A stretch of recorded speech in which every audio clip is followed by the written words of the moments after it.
Saudara ahli, bagaimana jika saksi di persidangan telah memberikan keterangan, kemudian merubah keterangan yang sudah disampaikan dengan membuat surat pernyataan atau diperiksa dalam sidang pemeriksaan perkara PK? Baik, ahli jelaskan prinsipnya seorang saksi telah memberi keterangan yang biasanya adalah disumpah terkait dengan keterangan kesaksiannya, itu adalah menjadi bagian daripada atau dipertimbangkan dalam putusan pengadilan. Tapi kalau jika kemudian diketahui bahwa pada saat dia memberikan, pada saat itu ada sebut saja itu tekanan fisik maupun non fisik yang membuat dia tidak bisa berbuat sesuatu kecuali dia terpengaruhi atau dipengaruhi oleh kekuatan di luar dirinya yang melakukan pemaksaan secara fisik maupun non fisik, itu maka keterangan yang diberikan itu adalah keterangan yang tidak sesuai dengan keterangan kesaksian, yang seharusnya dia harus memberi keterangan kesaksian berdasarkan apa yang dialami sendiri, apa yang dilihat sendiri, atau apa yang didengar sendiri, tapi karena pengaruh-pengaruh dari luar dirinya, karena ada unsur paksaan fisik dan non fisik tadi yang membuat dia memberi keterangan yang tidak sempurna, atau mungkin justru memberi keterangan yang sesungguhnya tidak atau bertentangan dengan keadaan yang benar dan keadaan yang sebenarnya. Jika kesadaran itu muncul di kemudian hari setelah adanya putusan dan dia menjadi berani untuk mencabut keterangannya, maka itu boleh dilakukan. Tadi ahli sampaikan dengan catatan dia akan memberikan keterangan-keterangan yang benar dan sesuai dengan yang sebenarnya berdasarkan apa yang dia alami, apa yang dia lihat dan apa yang dia dengar, dan itu diberikan juga tanpa ada paksaan dari pihak manapun. Menurut ahli adalah itu boleh menarik atau istilah bahasanya adalah membatalkan keterangan kesaksiannya, dan dia akan memberi keterangan di sidang pengadilan. Dengan catatan pula karena keterangan itu sudah dimasukkan di dalam pertimbangan putusan pengadilan, maka membatalkannya juga harus dengan putusan pengadilan. Jadi kalau membatalkan dengan putusan pengadilan, yang paling memungkinkan dalam situasi hukum pidana itu adalah proses pengajuan PK.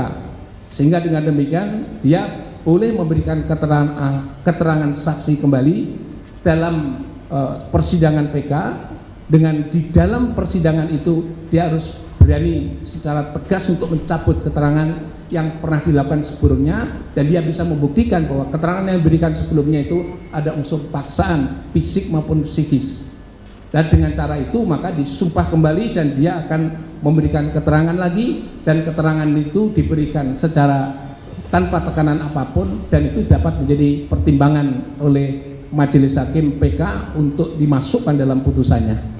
Sehingga dengan demikian itu yang atau keterangan yang tidak benar tadi, karena melahirkan proses peradilan yang sesat dan menyesatkan, maka bisa dibatalkan agar supaya majelis hakim PK dan kemudian permohonan PK ke Mahkamah Agung itu nanti bisa mempertimbangkan putusan dengan putusan yang lebih mendekati atau sesuai dengan kebenaran material dan menghindari proses peradilan yang sesat dan menyesatkan. Demikian keterangan ahli.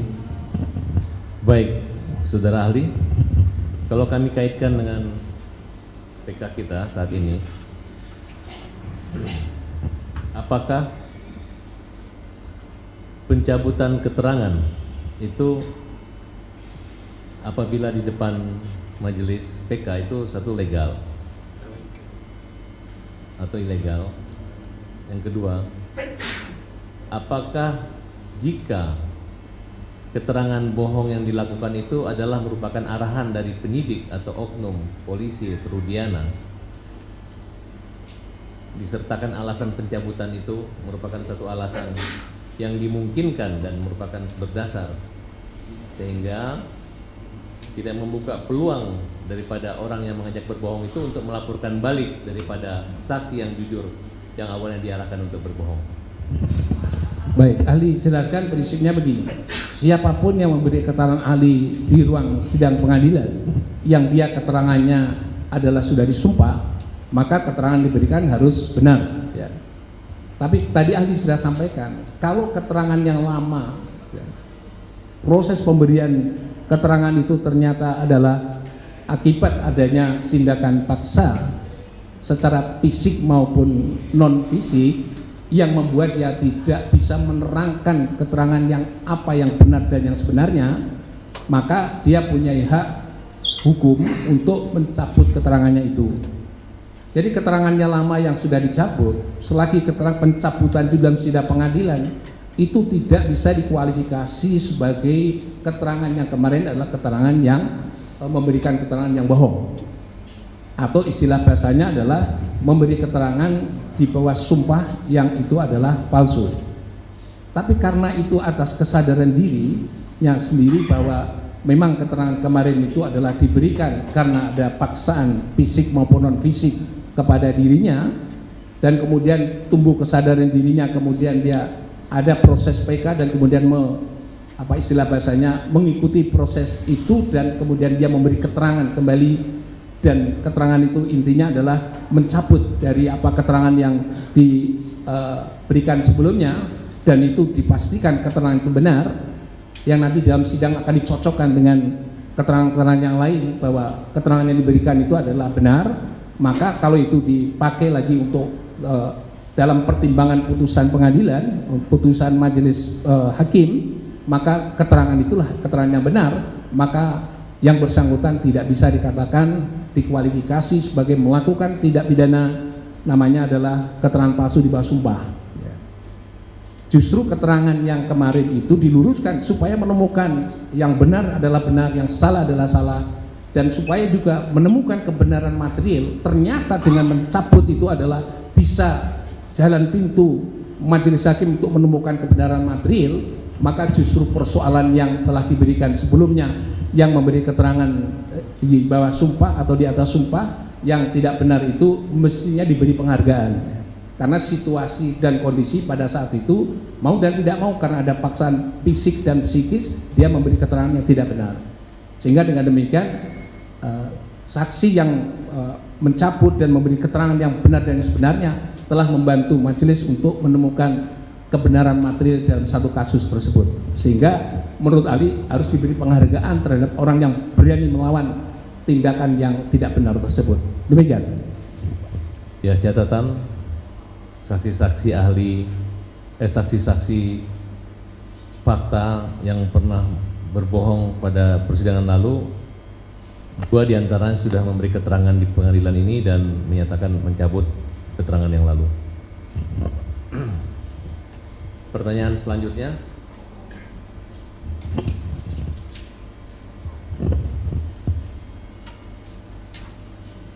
Apakah keterangan saksi dalam penyidikan kasus 338-340 merupakan satu kewajiban bagi polisi memilih atau alternatif atau keharusan membuat berita acara di bawah sumpah agar saksi-saksi tersebut walaupun tidak hadir di pengadilan dapat dinyatakan akurat keterangannya, walaupun perkara itu menyangkut pasal 340 dan 338. Saya memberi contoh langsung seperti saksi Dede dan Aib. Jaksa tidak bisa menghadirkan saksi sehingga hanya di bawah sumpah. Kejadiannya 8 tahun setelah mereka menjalani hukuman, salah satu saksi yang bernama Dede mencabut keterangannya dengan alasan itu adalah merupakan rekayasa dan arahan Rudiana. Saya persingkat pertanyaan saya, apakah penting dan utama dalam kasus pembunuhan saksi di bawah sumpah lebih diutamakan oleh penyidik maupun jaksa dan hakim? Sebentar ya, sebelum dijawab. Tadi yang mencabut siapa aja yang disebut? Dede, Liga Akbar, dan Teguh. Ya, Dede kan belum hadir di persidangan. Baru Liga Akbar dan Teguh ya. Jadi Dede jangan dihitung dulu ya. Baik. Yang sudah memberikan keterangan dan sudah disumpah adalah Liga Akbar dan Teguh, itu ya.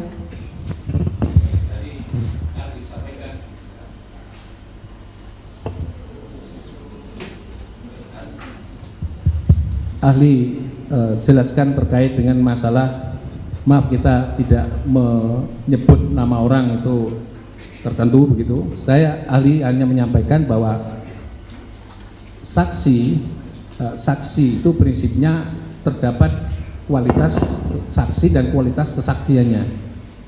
Saksi yang paling sempurna itu adalah saksi yang mengalami, melihat, dan mendengar.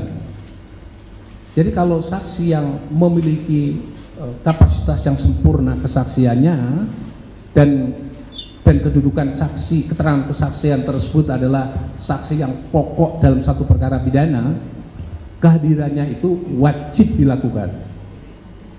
Dan yang kedua, kalau dia tidak mau hadir, itu bisa dipidanakan karena dia menolak sebagai saksi.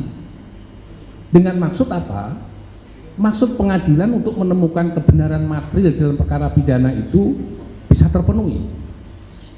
Kalau dia tidak hadir, keterangan apakah bisa dibacakan keterangan kesaksiannya di dalam berita acara? Ahli berpendapat keterangan sesuai dengan KUHP mengatur keterangan saksi adalah keterangan yang disampaikan dalam sidang pengadilan. Bagaimana kalau keterangan saksi itu disampaikan sidang pengadilan berbeda dengan yang dimuat di dalam? Kalau keterangan saksi dimuat di dalam sidang, dimuat dalam BAP itu ternyata tidak sama dengan yang diberikan di pengadilan, menurut hukum acara pidana KUHP itu yang dipakai adalah yang ada diberikan dalam sidang pengadilan. Dengan asumsi bahwa kalau dia menyampaikan materi keterangan kesaksiannya di sidang pengadilan bisa di cross check dan bisa diuji silang oleh terdakwa dan penasihat hukumnya, oleh jaksa dan oleh majelis hakim. Oleh sebab itu keterangan saksi yang ada dalam sidang pengadilan itu adalah sesuatu hal yang penting. Jadi kalau itu benar, ternyata saksi itu tadi konten keterangan kesaksian atau materi keterangan kesaksian adalah menentukan dalam perkara itu, ternyata dia tidak dihadirkan atau tidak bisa hadir dan seterusnya, maka hakim bisa memerintahkan kepada saksi wajib hadir. Saya ulang lagi, wajib hadir. Kalau itu tidak, kalau dia tidak memberi keterangan, orang bisa masuk penjara, dihukum karenanya. Tapi kalau dia memberi keterangan, orang itu tidak masuk penjara atau tidak terbukti secara sah dan meyakinkan. Jadi keterangan saksi yang penting itu bisa menimbulkan akibat proses peradilan yang sesat dan menyesatkan, dan juga bisa menimbulkan akibat seseorang masuk penjara karenanya. Nah, oleh sebab itu hakim wajib menghadirkan saksi yang tipologi yang saksi seperti yang ahli sampaikan tadi. Nah, oleh sebab itu saksi yang punya kualitas seperti itu tidak bisa dibacakan berita acaranya saja, wajib dihadirkan. Maka KUHP itu mengatur bahwa saksi yang menolak untuk menjadi saksi dalam proses peradilan pidana itu bisa dihukum karena dia menolak sebagai saksi, padahal diketahui bahwa keterangan kesaksiannya itu menentukan dalam proses pembuktian perkara pidana. Atau sebaliknya juga, keterangan kesaksiannya penting karena dengan dia memberi keterangan itu seseorang tidak bisa terbukti melakukan tindak pidana. Jadi kalau tidak hadir mestinya dia harus beritahu bahwa harus dipaksa hadir, sebagaimana ahli sebutkan tadi, hakim wajib menghadirkan itu melalui jaksa penuntut umum. Nah, terkait dengan itu, kalau misalnya saja orang mencabut kesaksiannya, ya saksi mencabut kesaksiannya, tadi ahli sudah sampaikan yang prinsip dasarnya boleh. Karena apa? Orang mencabut kesaksiannya, memang kesaksian yang pernah diberikan itu ada mengalami kekurangan atau kekeliruan, atau mungkin ada intimidasi dari pihak-pihak lain yang membuat dia tekanan fisik dan non fisik, ya keterangan itu menjadi tidak benar, maka dia akan meluruskan lagi.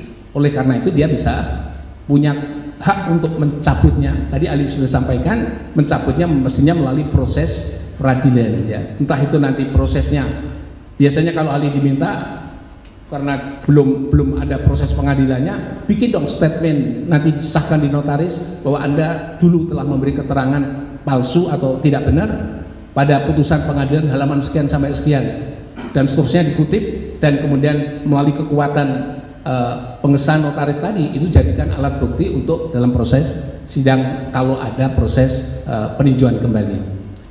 Ahli sampaikan seperti itu. Bagaimana kalau ahli itu, kalau saksi itu bertahan tidak mau mencabut keterangannya, padahal diketahui bahwa keterangannya itu adalah tidak benar atau mengandung unsur ketidakbenaran, dan itu mungkin tidak ada paksaan atau tidak ada paksaan fisik maupun non fisik, ya keterangan kesaksian yang seperti itu masuk di dalamnya yang disebut sebagai orang yang memberi keterangan palsu di bawah sumpah. Ya. Tapi kalau dia mencabut berarti dia melakukan revisi atau sebut saja itu memberikan keterangan yang benar dan sesuai dengan yang sebenarnya, maka dia mencabut yang lama mengganti dengan keterangan yang benar dan yang sebenarnya. Demikian keterangan ahli. Terima kasih, saudara ahli. Bagaimana jika ternyata keterangan tersebut adalah merupakan hasil dari satu arahan atau hasil dari suatu perintah, intimidasi, kekerasan, penganiayaan? Baik, ahli jelaskan bahwa prinsipnya kalau bisa dibuktikan memang benar itu dari perintah, tapi yang bersangkutan itu tetap ngotot, ya itu adalah sesuatu yang benar. Ya nanti kalau ada proses pembuktian yang berikutnya ternyata keterangan-keterangan itu semuanya adalah tidak benar, karena dia tidak mau mencabut, maka dia resikonya akan dituduhkan dia telah melakukan keterangan palsu di bawah sumpah. Tapi kalau dia menarik keterangan itu, justru orang itulah yang akan dibebaskan dari tuntutan memberikan keterangan palsu di bawah sumpah, karena pada saat dia memberi keterangan kalau itu benar disebabkan karena adanya intimidasi atau jenis yang lain yang itu merupakan kekerasan atau ancaman kekerasan fisik maupun non fisik, maka orang itu yang tadi ahli sampaikan diberi penghargaan. Karena apa?